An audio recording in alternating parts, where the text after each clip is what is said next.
Now ebyembi bisekerwa.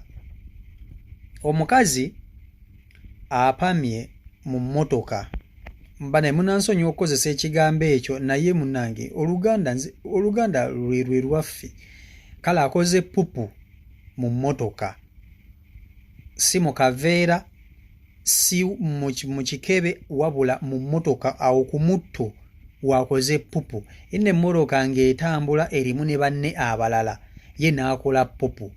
Bwamubuuziza lwaki nnyabo okoze pupu mu mmotoka ffenna mwe tuliga omukazi omukulu abagambe bannange mbadde sobola kukyebeera emmotoka ebadde etambula nga sina we nnyinza kwetaasiriza nange ndabye gampitamu kwe kusitama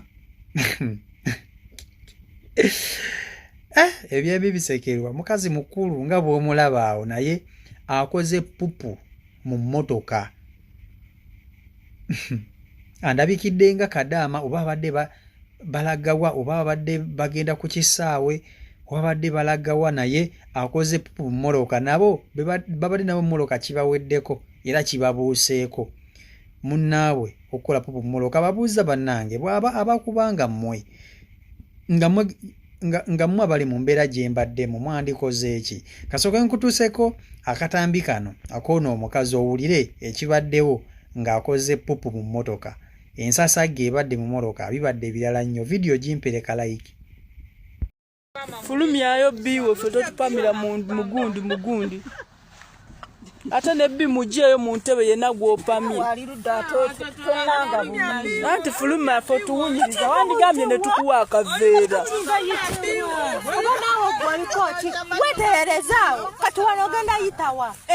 n'obuveera abulina kati lwaki topamye mu kaveera kati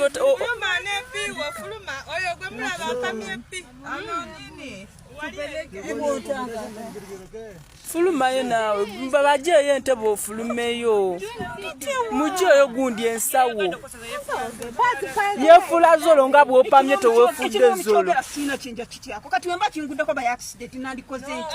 baaksidenti ati obadde n'akaveera ati si tiwandipamye mu kaveera wandipamye mu kaveera naye n'opama mugundi mu ngoye wetererezawe wali sevu ate yetereza naawe byawunya mumuleka ajeyo ensawo izafulume. Buli muzikiti wabeerawo tooyi genda ali mu muzikiti wabeerawo tooyi onaabe bulungi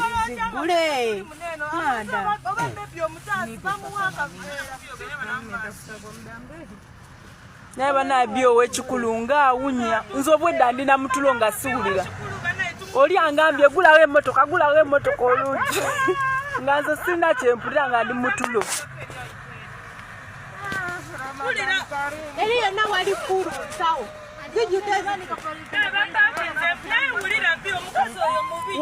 gwe gundi gira ogenda eri weerongokeza eri mugundi mutooyi mu muzigiti kireka obadde kibaddewo kibadde tunayogera okwenkana eggulu tekigenda kuvaawo banawulira ekivundu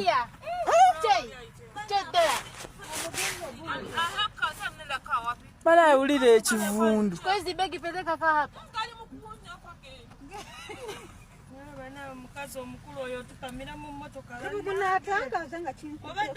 nga kikuguddeko ng'ate olina akaveera at least wandipamye mu kaveera ng'osobodde okunya bulungi okupama bulungi abulina buli eyakwaka akakwata kakalina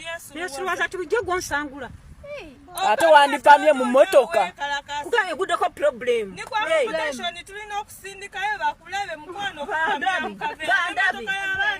ate weekaza ng'eno bi waatuwunyira nga we weekaza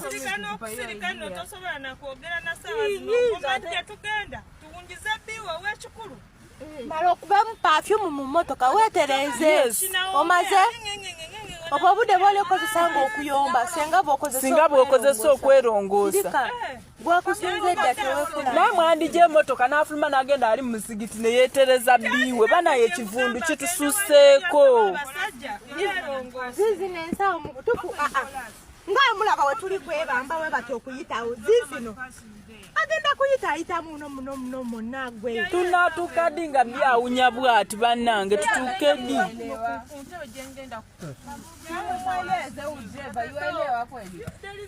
kyokka bamugambako bwe yeekazaakaza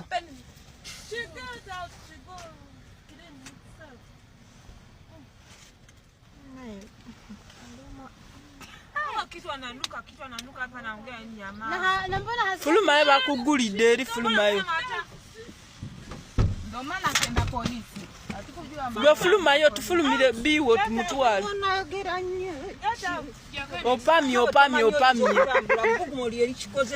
bugumuli tyaffe ekitegeeza ffe tetuli mukuwulira bugumu ffe tupamye ffenna tupamye oswadde n'okuswala bubugu muli mususeeko n'apama n'opamira banne mu mmotoka omukazi omukulu otali mwana muto kwa sababu kuna maji huko, sisi kashika maji. Lete hiyo nyingine. Tujja mweteeka yaswale n'okweka yo. Yete ngoja mwanzo ngoja. Ndio hii, eka juu ya hiyo hapa. Weka hapa juu. Mubireka tazeka. Laze hivi. Usieke yo mwanzo. Mubireke. Bana company imidadi company omwe. Ate katera bagamba bana Uganda aba chichiri kimuna yakigenda kona fenna. Uganda ni ate yeekaza nawe yeekaza olwekazo. There are many age. Nene age tekintuuka Then you kick it. Shame. tujenza mogeno ofuna mazona abe. Wait a minute. The Ugandan is difficult on the vehicle. That one Ugandan old woman huyo. Stand up. Kati gwe olina amagezi otupamidde mu ntebe gwe pamye mu mmotoka olina amagezi yeekaza mumulabe ne biwa ava akyusa ngoye mumulabe ne biwe mu kaveera Apamye mu kaveera. mulabe ne biwe wuuyo Ngenda kubaako. wuuyo engoye zizazigyemu zava opamamu